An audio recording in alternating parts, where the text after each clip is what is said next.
안녕하세요. 여러분의 재무길잡이 프로페서 머니입니다.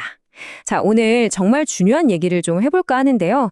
바로 기업이 진짜로 돈을 얼마나 잘 버는지 그 속살을 들여다볼 수 있는 영업 현금 흐름에 대한 이야기입니다. 근데요, 이 녀석 얼굴이 3개나 있다고 하네요. 오늘 그 3가지 얼굴을 낱낱이 파헤쳐 보겠습니다. 여러분, 혹시 이런 생각 해보신 적 있으세요? 재무제표에 순이익이 엄청나게 찍혀 있는데 왜 회사는 돈이 없다고 할까? 바로 이게 핵심입니다. 장부상 이익이랑 진짜 내 주머니에 들어온 현금은 다르거든요. 회사가 사업을 해서 실제로 만들어낸 현금, 바로 그걸 우리가 영업 현금 흐름, OCF라고 부르는 거죠. 이걸 알아야 진짜 돈 버는 능력을 알 수 있어요. 자, 근데 OCF, 영업 현금 흐름, 말만 들어도 머리 아프다고요? 걱정 마세요. 그래서 제가 아주 특별한 친구를 모셔왔습니다. 바로 우리 모두의 친구, 라이언. 라이언이 라이언택시라는 회사를 차렸다고 상상해보고 그 비밀 장부를 같이 살짝 들여다보면서 아주 쉽고 재미있게 풀어가 볼게요. 어때요? 재밌겠죠? 자, 여기 라이언택시의 1년 장사 성적표가 있습니다. 한번 보시죠. 매출, 그러니까 택시 운행에서 번 돈이 총 1,500달러. 그리고 기름값이나 인건비 같은 비용이 700달러가 나갔고요. 그리고 여기 감가상각비라는 게 600달러 있네요. 이건 뭐냐면 택시가 시간이 지나면서 낡아지니까 그 가치가 줄어드는 걸 비용으로 처리한 거예요. 실제 돈이 나간 건 아니죠. 세금은 21%라고 보고요. 자, 바로 이 숫자들을 가지고 지금부터 마법 같은 일이 벌어집니다. 기대하세요. 교수님, 잠깐만요. 아니, 영업 현금 흐름은 그냥 하나잖아요? 근데 그걸 구하는 방법이 3가지나 된다고요? 그럼 계산할 때마다 답이 다 다르게 나오는 거 아니에요? 와, 머리 아파요. 하하, 지연 학생, 바로 그거예요.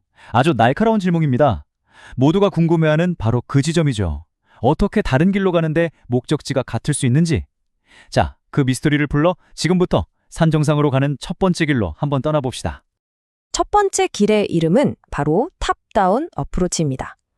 탑다운, 이름 그대로예요. 손익계산서의 맨 위, 즉 탑에서부터 시작해서 아래로, 다운으로 내려오면서 계산하는 방식입니다. 공식 한번 보세요. OCF는 매출에서 비용 빼고 세금 빼고 아주 간단하죠? 생각해보세요. 내가 번 돈에서 진짜로 내 주머니에서 나간 돈들만 빼주는 거예요. 여기서 포인트. 아까 감가상각비는 실제 돈이 나간 게 아니라고 했죠? 그러니까 여기서는 빼주면 안 되는 겁니다. 그게 핵심이에요. 자, 그럼 라이언 택시 장부에 이걸 그대로 한번 적용해 볼까요? 제일 먼저 세금부터 계산해야겠네요. 세금은 장부상 이익에 대해서 내는 거니까 매출 1,500에서 비용 700이랑 감가상각비 600까지 다 뺀 200달러.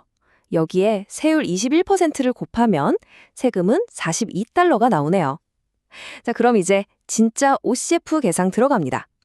매출 1,500달러에서 현금 나간 비용 700달러 빼고 또 현금으로 낸 세금 42달러를 빼면 과연 얼마가 나올까요? 네, 바로 758달러입니다. 자, 이 숫자 758 머릿속에 꼭 저장해 두세요. 아주 중요한 숫자입니다. 보세요. 괜히 제가 지어낸 얘기가 아니죠? 실제 교재에서도 가장 직접적인 방법이라고 딱 나와 있습니다. 그야말로 정석 중에 정석인 셈이죠. 오, 첫 번째 방법은 이제 알겠어요. 그럼 교수님, 두 번째 방법은 더 복잡한 거 아니에요? 하하, 천만에요. 오히려 어떤 면에선 이게 더 쉬울 수도 있어요. 이번은 정반대로 가볼 겁니다. 손익계산서의 맨 아래, 바닥에서부터 거꾸로 올라가는 버텀업 어프로치입니다. 이건 아이디어가 정말 재밌어요. 일단 계산 다 끝난 순이익에서 출발하는 거예요. 근데 이 순이익은 아까 감가상각비처럼 돈 안 나간 비용까지 다 빼서 계산된 거잖아요. 그러니까 감가상각비는 돈 나간 거 아니니까 다시 더해줄게 하고 원래대로 돌려놓는 거죠. 어때요? 생각해보면 너무 당연하지 않나요? 자, 우리 라이언 택시 케이스로 다시 돌아가 볼까요? 아까 장부상 이익이 200달러였고 세금 42달러 냈으니까 순이익은 158달러네요. 자, 이제 여기에 뭘 더 한다고요? 그렇죠. 실제 돈 안 나간 비용이었던 감가상각비 600달러를 다시 더해주는 겁니다. 그럼 두구두구두구. 과연 결과는? 와, 보세요. 또 758달러입니다. 첫 번째 방법이랑 소수점 하나 안 틀리고 똑같죠. 정말 신기하지 않아요? 근데 여러분, 놀라긴 아직 일러요. 아직 한 가지 방법이 더 남았습니다. 이것도 역시 교과서에 나오는 정식 방법입니다. 순이익에서 출발해서 현금 지출 없는 비용인 감가상각비를 다시 더해준다. 딱 이렇게 나와 있죠. 자, 드디어 마지막 세 번째 길입니다. 이 방법은요, 특히 재물을 깊게 분석하는 사람들이 정말 좋아하는 방법이에요. 이름하여 텍스 쉴드 어프로치. 우리말로 하면 세금 방패 방법이라고 할 수 있겠네요. 이름부터 뭔가 멋있죠? 공식이 좀 복잡해 보이죠? 근데 뜯어보면 별거 아니에요. 딱 두 덩어리로 나눠서 생각하면 됩니다.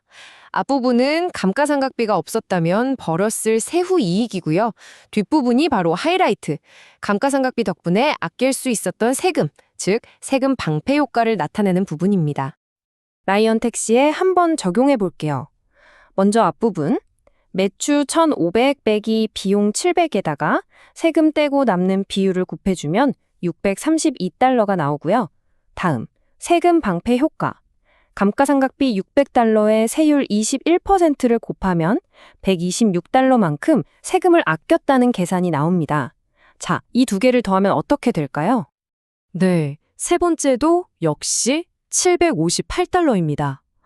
와, 소름 돋지 않으세요? 완전히 다른 세 가지 길로 올라왔는데 정상에서 만난 숫자는 전부 758이었어요. 이제 슬슬 궁금해지시죠? 도대체 왜? 교수님, 진짜 신기해요. 어떻게 공식이 다 다른데 답이 똑같아요? 그리고 제일 궁금한 거, 그냥 하나만 쓰면 되지 왜 이렇게 복잡하게 세 가지 방법이나 알아야 되는 거예요? 바로 그겁니다. 지은 학생이 오늘 수업의 핵심을 정확히 짚어줬어요. 자, 지금부터 그 이유를 명쾌하게 설명해 드릴게요. 이 표를 한번 보세요. 이게 바로 오늘의 결론입니다. 세 가지 방법은 그냥 계산 순서만 다른 게 아니에요. 바로 OCF를 바라보는 관점의 차이를 보여주는 겁니다. 탑다운은 현장을 뛰는 관리자의 관점, 바텀업은 장부를 정리하는 회계사의 관점, 그리고 텍스 쉴드는 숫자의 의미를 분석하는 재무 분석가의 관점인 셈이죠. 자, 좀 더 쉽게 풀어볼게요. 탑다운은 그래서 결론적으로 현금 얼마 들어오고 얼마 나갔는데 이걸 가장 직접적으로 보여줘요. 바텀업은 재무제표에 이미 나와 있는 순이익을 가지고 간단하게 계산할 수 있어서 편리하고요. 마지막으로 텍스실드, 이게 진짜 중요한데 감가상각비 덕분에 우리가 세금을 얼마 아꼈지? 이 절세 효과를 눈에 딱 보이게 만들어줍니다. 각각의 쓰임새가 다 다른 거죠. 결국 오늘 배운 세 가지 방법은 마치 하나의 산을 오르는 세 개의 다른 등산로 같은 거예요. 올라가는 길의 풍경은 서로 다르지만 마침내 정상에 도착해서 바라보는 풍경, 즉 758달러라는 영업현금 흐름의 진실은 결국 하나라는 거죠. 자, 이렇게 해서 오늘 영업현금 흐름의 세 가지 얼굴을 모두 만나봤습니다. 그런데 여기서 진짜 중요한 질문 하나가 남습니다. 가만 생각해보면 이상하지 않아요? 감가상각비는 그냥 장부에만 적는 숫자고 실제 돈이 나간 것도 아닌데 어떻게 이게 회사의 현금 창출 능력, 즉 OCF에 이렇게나 큰 영향을 미치는 걸까요? 바로 이 질문에 대한 답이 재무관리의 또 다른 핵심입니다. 그 이야기는 다음 시간에 이어서 하도록 하죠. 오늘 내용 정말 유익하셨죠?